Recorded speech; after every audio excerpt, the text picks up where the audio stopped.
Hello friends, welcome to my channel. आज हम Shishunaga dynasty और नंद डिनास्टी के बारे में समझेंगे। शिशुनाग डिनास्टी का टाइम ड्यूरेशन है 412 बीसी टू 344 बीसी। अब ये शिशुनाग डिनास्टी का जन्म कैसे हुआ, तो इसके पहले हरियंक डिनास्टी एग्जिस्ट करती थी। हरियंक डिनास्टी के लास्ट राजा का नाम था नागदसक, जो काफी वीक और अनवर्दी रूलर थे। नागदसक के मिनिस्टर का नाम था शिशुनाग। अब ये हरियंक डिनास्टी पितृवंश डिनास्टी थी, यानी कि इसमें हर राजा ने अपने पिता का कत्ल करके राजगद्दी हासिल की थी। इस वजह से वहाँ की जनता काफ़ी ज़्यादा निराश हो गई थी। इसीलिए नागदसक की प्रजा ने और उनके मिनिस्टर शिशुनाग ने मिलकर ही नागदसक की हत्या कर दी थी, और इस तरह वहाँ की प्रजा ने शिशुनाग को अगला राजा इलेक्ट किए। अब जैसे हमने प्रीवियस वीडियो से समझे है कि हरियंक डिनास्टी के हर राजा जैसे बिंबिसार, अजातशत्रु, उदयन अवंती प्रदेश को हासिल करना चाहते थे। इस कारण मगध और अवंती में काफ़ी ज़्यादा लड़ाई झगड़े वॉर हुए, बट हर बार मगध को हार का सामना करना पड़ा। तो जब शिशुनाग राजा बने तो उन्होंने इस 100 साल के वॉर को, मगध और अवंती के 100 साल के वॉर को ख़त्म किया। उन्होंने अवंती के प्रद्योत डिनास्टी को उखाड़ फेंका और अवंती प्रदेश को मगध में इंक्लूड कर लिया, और ये शिशुनाग राजा की काफ़ी इंपॉर्टेंट अचीवमेंट थी। उन्होंने मगध का कैपिटल पतलीपुत्रा से अब वैशाली शिफ्ट कर लिए। अब शिशुनाग के डेथ के बाद उनके बेटे काला अशोक राजगद्दी पर बैठे। काला अशोक का दूसरा नाम काकावर्ण था। उनके रियान में दो इंपॉर्टेंट चीज़ें हुई। पहले उन्होंने मगध का कैपिटल वैशाली से शिफ्ट कर पतलीपुत्रा कर दिया। अब क्विकली रिवाइज कर लेते हैं। सबसे पहले महाभारत टेक्स्ट के अनुसार बृहद्रथ डिनास्टी एग्जिस्ट करती थी। उस टाइम पे मगध का कैपिटल था गिरिवराज। फिर हरियंक डिनास्टी ने जन्म लिया। हरियंक डिनास्टी में बिंबिसार राजा के समय में मगध का कैपिटल कर दिया गया था राजगीर, और उनके हरियंक डिनास्टी के तीसरे राजा उदयन के द्वारा मगध का कैपिटल था पतलीपुत्रा। फिर शिशुनाग डिनास्टी में शिशुनाग राजा द्वारा मगध का कैपिटल कर दिया गया वैशाली, और फिर काला अशोक ने मगध का कैपिटल फिर से पतलीपुत्रा कर दिया। दूसरी इंपॉर्टेंट चीज़, काला अशोक बुद्धिज्म के फॉलोअर थे। उस समय उन्होंने सेकेंड बुद्धिस्ट काउंसिल कंडक्ट करवाई, और उस बुद्धिस्ट काउंसिल के लिए जितना भी पैट्रोनेज है वो काला अशोक द्वारा दिया गया। और उस बुद्धिस्ट काउंसिल में वैशाली के मॉन्क्स बुद्धिस्ट राइट्स में कुछ चेंज चाहते थे। इस कारण बुद्धिस्ट फॉलोअर में कुछ स्ट्रॉन्ग डिसएग्रीमेंट देखने को मिले। इस कारण उन्हें दो ग्रुप्स में डिवाइड किया गया, स्थाविरावादीन्स और महासंघिकाज। तो अगर आप बुद्धिज्म के बारे में और जानना चाहते हैं तो प्रीवियस वीडियो रेफर कर सकते हैं। इस तरह से काला अशोक राजा के टाइम पर दो इंपॉर्टेंट चीजें हुई थी। पहला, उन्होंने कैपिटल शिफ्ट किए थे मगध का, और दूसरी चीज सेकंड बुद्धिस्ट काउंसिल कंडक्ट करवाई थी।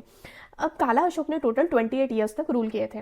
काला अशोक के डेथ के बाद उन्होंने उनका डोमिनियन उनके 10 बेटों में डिवाइड कर दिया था। महाबोधिवंश टेक्स्ट, जो कि एक बुद्धिस्ट टेक्स्ट है, उसमें काला अशोक के 10 बेटों का नाम दिया गया है। पहला है भद्रसेन, दूसरे कोरंदवर्ण, तीसरे मंगूरा, चौथे सरवंजाहा, पांचवें जलिका, छठवें उभाका, सातवें संजय, आठवें कौरव्य, 9वें नंदीवर्धन, 10वें पंचमक। जबकि पुराण टेक्स्ट में सिर्फ नंदीवर्धन के बारे में बताया गया है, जो कि शिशुनाग डिनास्टी के 9वें राजा थे।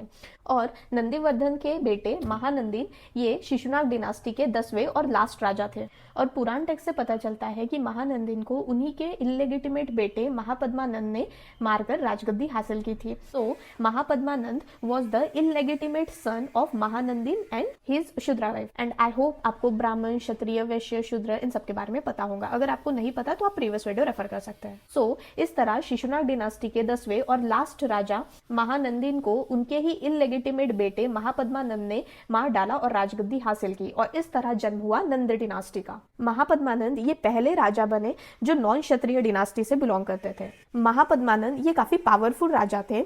उन्होंने शिशुनाग डिनास्टी के समय जो भी दूसरे डिनास्टीज रूल कर रही थी उन सबको उखाड़ फेंका, और इस कारण पुराण टेक्स्ट में महापद्मानंद को सर्वक्षत्रंतक का टाइटल दिया गया। सर्वक्षत्रंतक मतलब होता है अपरूटर ऑफ ऑल द क्षत्रियस, और दूसरा टाइटल दिया गया एकरथ का, या कहे एक छत्र का। एकरथ मतलब होता है द सोल मोनार्च। इसी तरह पाली टेक्स्ट में महापद्मानंद को उग्रसेन का टाइटल दिया गया। उग्रसेन मतलब owner of huge army. Mahapadmananda ने कालिंगा प्रदेश को कॉन्क्यूर्ड किया, और वहां से वो जीना की मूर्ति लेकर आए as a victory trophy. And Mahapadmananda is often described with the title of the first empire builder of Indian history. अब महापद्मानंद के बाद आने वाले समय में उनके 8 सन्स ने रूल किए, जिसमें से लास्ट थे धनानंद। धनानंद ये काफी ज्यादा पावरफुल राजा थे, and he has a powerful army, enormous wealth and flourished agriculture. अब धनानंद के समय में 326 बीसी के समय पर नॉर्थ वेस्ट इंडिया में अलेक्जेंडर का इन्वेशन हुआ। ग्रीक राइटर कर्टियस के अनुसार धनानंद के पास एक काफी ह्यूज आर्मी थी जिसमें 20,000 कैवलरी थे, कैवलरी मतलब घुड़सवारी सोल्जर, 2 लाख इन्फेंट्री थे यानी पैदल सैनिक, 2,000 चैरियोट्स थे और 3,000 एलिफेंट्स थे। ये सब जानकारी से धनानंद के इतने पावरफुल आर्मी के आतंक से अलेक्जेंडर ने अपनी यात्रा गंगेटिक वैली में ही स्टॉप कर दी। ग्रीक टेक्स्ट में धनानंद को एग्रीम्स या कहे ज़ेड्रेम्स का टाइटल दिया गया। फिर 321 बीसी में चंद्रगुप्त मौर्य ने नंद डिनास्टी का खात्मा कर दिया और इस तरह जन्म हुआ दूसरे डिनास्टी का, मौर्य डिनास्टी का, with Chandragupta Maurya as a founder, जो कि हम समझने वाले हैं हमारे अपकमिंग वीडियो में। सो आज के लिए इतना ही। इसके आगे का टॉपिक फॉरेन इन्वेशंस हम कवर करेंगे हमारे नेक्स्ट वीडियो में। आई होप आपको मेरा ये वीडियो समझा होगा। अगर आपको मेरा वीडियो अच्छा लगा सो प्लीज मेरे चैनल को सब्सक्राइब करिए, बेल आइकन को जरूर प्रेस करिए, वीडियो को लाइक एंड शेयर जरूर करिए। Thank you so much for your time. Bye bye.